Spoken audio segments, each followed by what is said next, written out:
everyone, my name is Leah Sparks. I'm co-founder and CEO of Wildflower Health. We deliver a mobile health platform to healthcare payers. And my story starts with an exit.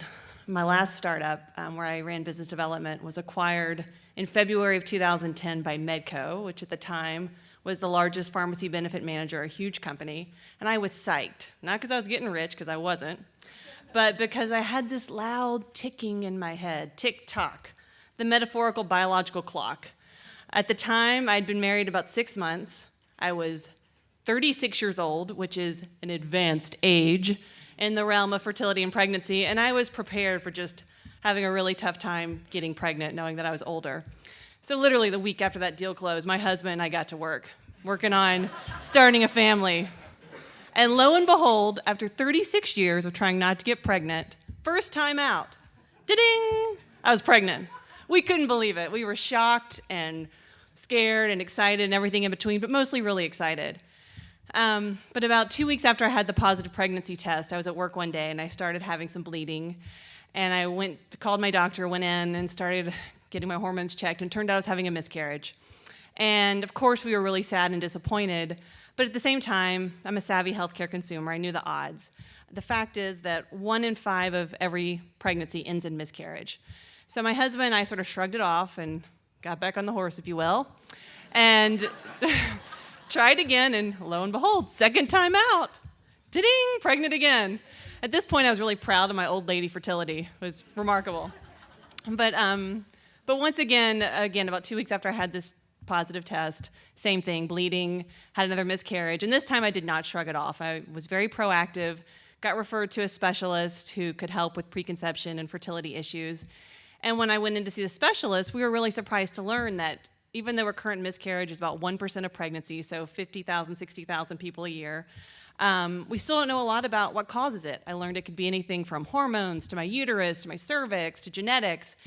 And so in the face of this, my husband and I went down what I would characterize as sort of a winding road to try to figure out what was going on. We had a whole battery of tests, all of which were sort of inconclusive. They couldn't really figure out what was causing these recurrent miscarriages. So the doctors started with what was sort of the least invasive treatment, which was putting me on a series of medications to treat what they assumed was a hormone issue. And my husband and I continued to conceive naturally, which we did 2 more times, got pregnant. Both times ended in miscarriage. And by the time I got to the 4th miscarriage, I was feeling pretty bleak and just ready to do anything I could to take matters into my own hands. So at that 4th miscarriage, I took it upon myself to collect tissue at home. And I had a background in my last company in genetics, and I knew the best genetics lab for this type of testing, had it sent off. And when the results came back, we learned that that fetus had a random chromosome abnormality that was linked to my eggs. And so that helped the doctors conclude that I was probably having repeated chromosome abnormalities in my eggs, and the treatment for that is IVF with genetic testing. And when I did IVF, out of 15 eggs that I produced, 3 ended up being healthy and normal.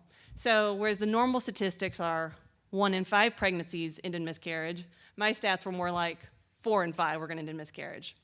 So we solved the issue, went on to have a healthy pregnancy, but through this whole journey I had a couple of aha moments. One, I recognized that both during preconception and pregnancy, I was so engaged around health. I'd been in healthcare as a business person for about a decade, but I was really dealing with the healthcare system in a big way.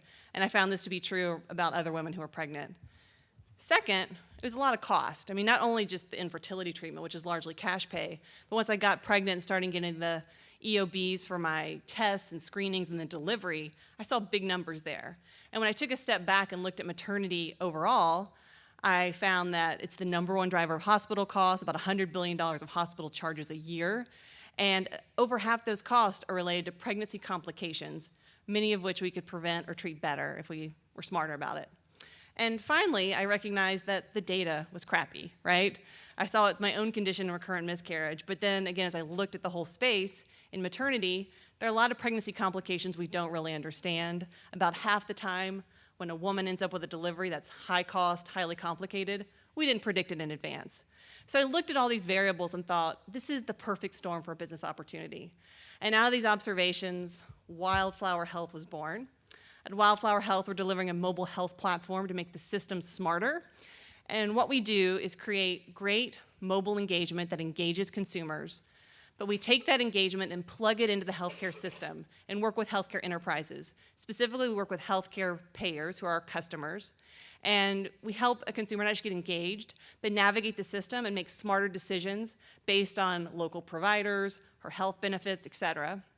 When we do that, we not only really address cost and quality in a measurable way, but we can also take all the mobile data we get, either actively or passively, and marry it with real outcomes data in the healthcare system to build better predictive models around predicting who's going to have a risk, preventing that risk, and treating that risk.